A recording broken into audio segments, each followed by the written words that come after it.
Martin, I'm going to let you go first, man. What's your pick of the week? I'm going to pick. I don't know if I've got a bit of a backlog. I don't know if anyone else has mentioned this recently, but I'm gonna pick the DJI Osmo Mobile. I remember a couple of years ago when the Osmo came out, and Frederick, you told me about it, and you were doing this on the screen, and you was like, "Okay, look at that." So I ran out and bought an Osmo straight away after that. Yeah. But I've got to admit, because it was a really wide fixed lens, and I enjoyed the fact that it was 4K, but I found that I wasn't using it as much as I wanted to because it was a wide fixed lens, and I'd really not got control over it. And then DJI brought out some longer focal length cameras that you could fit onto it, and I was thinking, I'm not going to bother because the more of this stuff I add, it's more things to carry around. Yeah. And then I was talking with Doug Kay a couple of weeks ago. We spoke for my podcast about his Cuba trips, and he mentioned the DJI Mobile. And I thought, you know what? My phone now has 4K. It's got great 4K video in there. It does slow motion in 1080p. So I thought, I'm going to get one of those. So I did the same thing. I actually, just like I did with the DJI Osmo, that I bought it straight the day after. This one, I think I ordered it within 10 minutes of hanging up the call with Doug. But they're great. I've always got my phone with me. Is the phone that you have on there? That's an iPhone, right? That's an iPhone with my snazzy bamboo. Is it a 6S Plus or the smaller one? It's the 7 Plus. Oh, the 7 Plus, so the big one. I heard it had trouble with the big phones. It works okay? It works fine. It's the problem is that you have to be, if you put a case on it, it's really difficult to balance it properly. And I actually had to send the first one of these back. It had got it, but it would turn out to be a problem with the Osmo Mobile itself. It was like I was holding a small cement mixer. It kept shuddering really badly. But it turned out there was a problem with it. The store sent me another one, and it's been great. I mean, I don't have to. If I turn this off, you see how it flops over to the side. That's because it's not totally balanced, but it calibrates fine. And I'm able to, once I turn the power on, it can handle it, and it's working really well. So I've been doing all sorts of things with this, and I was out with a friend photographing the Rainbow Bridge here in Tokyo last week, and I just was getting some video of that, and it's just really steady, and it's right there on my phone. So what happened to your old Osmo? It's sitting in my little thing beside me. It's here. In your tech graveyard, isn't it? When I finally get an employee, I'm going to just task them. The first thing they're going to do is put everything on the Yahoo auctions here. We don't really have eBay, but they have an auction system that Yahoo's still doing pretty well over here in Japan. I was going to say, I didn't even know Yahoo auctions was still in existence. Right. Wow. So they're actually, it's the main one here in Japan. So one of the first things that my employee is going to do when I finally make the time to employ someone is to sit down and sell all of the junk that I've got that I haven't that I'm no longer using. I need an intern to do that for sure. Yeah. That's a startup business model right there, I think. Right. Cool. I actually had two things. If you can let me just do one other quickly. Yeah, go for it. I've just released a review of, after about 10 years of this being a little bit too soft on the higher resolution cameras, Canon has just released the new 24-105 F4 IS lens. Oh. And I just did a review of this on my blog yesterday. This is really nice. The sharpness is totally there. It's a little bit better than my 24-70, which was a very sharp lens anyway. And I've been really happy with it. I went out and did took some example shots last week. On Friday, it was released. I got it on Thursday. It's released here. It's actually not released in the US until a month from now, because Canon's had some production issues. Mm-hmm. It's running behind a little bit. So although it's now available in Japan, it's going to take you guys another month until you can get it. But it's it's all working. It really is a nice lens. This web page that I'm showing is on your blog, so you did a nice little write up about it, right? And you talked about it in podcast episode 548, right? That's the one, yeah. So I mean, people can get to that with the link mbp.ac/548, and just check that out. But it's a great lens. And the thing is, for me, is it fills a gap. I've been working now with my 11 to 24, 24 to 70, and then the 100 to 400 for a lot of my work. But there's a 30mm gap, and a lot of the places that I'm shooting, zooming with your feet will get you killed. So I really have missed that 30mm. Now I've got it. So I'm going from 11 to 400mm in 1mm increments, which is great. Where did you buy that lens from, Martin? Yodobashi? I got this from Map Camera. I buy all of my cameras and lenses from Map Camera, just down the road from Yodobashi. Okay, Map Camera. Okay. Yeah. They're a great store here in Tokyo.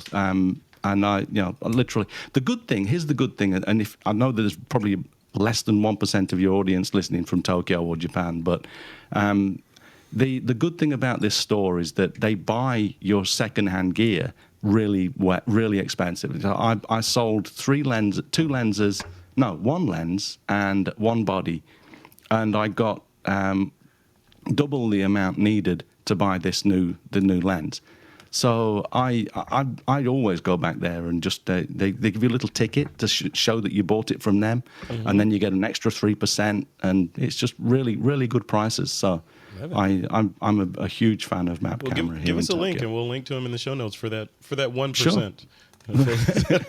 Yeah, sure, we'll do. Cool. All right. Well, thanks for that pick of the week, Martin. That was good.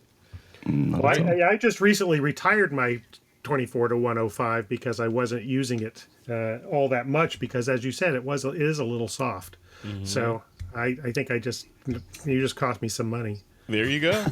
That's the power of TWiP. It's costing everybody money. Thank you.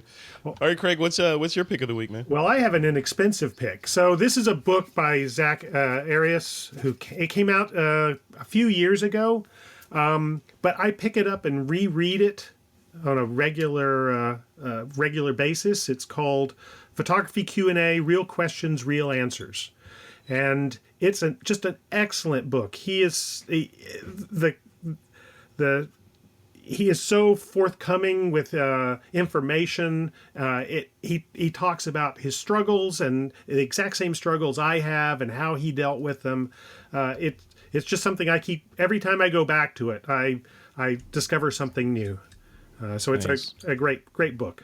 Do you have it? Do you have the physical version, or are you rocking the ebook? I have the physical version. Yes. Very cool. I read that on Kindle. You have it on Kindle? Oh, okay. Yeah, I remember reading this on a plane on the way to some wonderful location, and I totally agree with Craig. It's a great book. All right, I'm buying it tonight. Very good. All right. Good. There's my lights. All right, it'll fix itself in a second.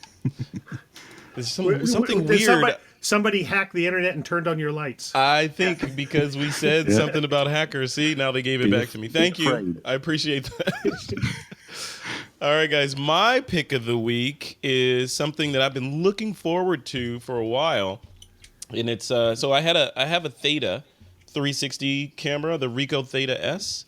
And which you have as well, right, Craig? I do. Yep. Yeah, I love that camera. And the problem with the Theta is it only shoots in 1080, which that one. Yeah, hold it up. Yeah, that one. I have that one. Yeah. And it's great, but it only shoots in 1080, which seems like only, but when you think of it, it's 1080 it's a sphere that you only see a portion of that sphere at any given time, which is at best maybe 360. So you end up with kind of a soft, mushy video. It does great for stills, but for video, it's not the best quality. So I was looking forward to Nikon releasing the Keymission 360, which ups the video resolution to 4K, amongst other things.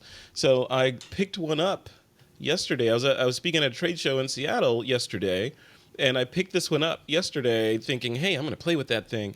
So when I got home, got it set up and everything, and last night I was exhausted from traveling, so I figured my brain wasn't firing on all cylinders. I couldn't get it set up right. It wouldn't pair to my phone. So I'm doing something stupid. So I went to bed, got up this morning, tried again, and still couldn't get it to go. Yeah, so I get online like anybody else would. I Google and YouTube, and apparently I'm not the only one that's having issues with pairing this thing to an iOS device. So as a result, although I wanted to make this my pick of the week today, it has to be my anti-pick of the week right now. So until Nikon fixes the software on this, I have to steer you away from getting the Keymission 360 until they fix that pairing issue, because it's like really, really frustrating to have a beautiful piece of kit that you can't use at all for anything. Even their manual, like exactly going through the steps in the manual won't pair. And then getting online, and some guy figured it out. He's like, oh, you got to make sure you hit this button first and then stand on one leg and then recite the national anthem backwards. Then it might pair if the sun is equinox or something, right? So I did all that stuff and still failed. It still failed. So and you can't use it without pairing it. You can't use it without pairing it. There's no interface on this thing, right? So you can't set it up. You can't do anything with it without pairing it to some other device with a screen. So as a result, it's my unpick of the week, and it is going back to the retailer whom I will not mention that I bought it from for a full refund. Unfortunately, my other pick is kind of photography related, but not really. So if you only half the stories have been photography related. I know. This is becoming this something in photography. This week in the world. But I saw a movie while I was in Seattle, actually, and it's called Doctor Strange. Have you guys seen this movie yet? I have not. I want to. It's on my list to see. Okay, this movie is ridiculously good. So you have to go see Doctor Strange. I think I liked it specifically because I was in Seattle giving a talk on time travel. It was the name of the talk was time travel, right? So it was, it sounds contrived, Martin, but it was all about, using the speed of light and how we can manipulate it as photographers to do cool things, right? So then that night I go see Doctor Strange, and lo and behold, I'm not going to give away the plot of the movie, but the guy's manipulating time. He's doing all kinds of cool stuff. The effects are ridiculous. Benedict Cumberbatch, who's the main actor in it, is good, and I think in everything I've seen him in so far, he's been exceedingly good. And in this, he's like the perfect Doctor Strange. It's a good story, good effects. It's a good movie. It's one. Put it this way, I've only seen I think 2 movies repeatedly in the theater. I felt like going back to the theater to see them again. One of them was The Matrix, one only. Mm-hmm. The other one, the only Matrix. The other one was Jurassic Park, one. Mm-hmm. So I saw those 2 movies in the theater because I felt like they were like kind of like, oh my goodness, what's going on? This one is kind of in that ilk of like, okay, this is something new that we haven't seen in theater before. So that's my movie recommendation, Doctor Strange. Well, that's the second recommendation I've heard today. So you're gonna go see it. Go see it. Yeah, absolutely. Yeah. Well, it has 91% on Rotten Tomatoes. Oh, does it? Yeah, which is really high. Yeah, it's good. So I give Doctor Strange 2 thumbs up. I give the Keymission 360 1 thumbs down until they fix the software. If they fix the software and I'm able to actually, maybe use it, then maybe make some images with the Keymission. It is now the unlocked or the locked Mission 360.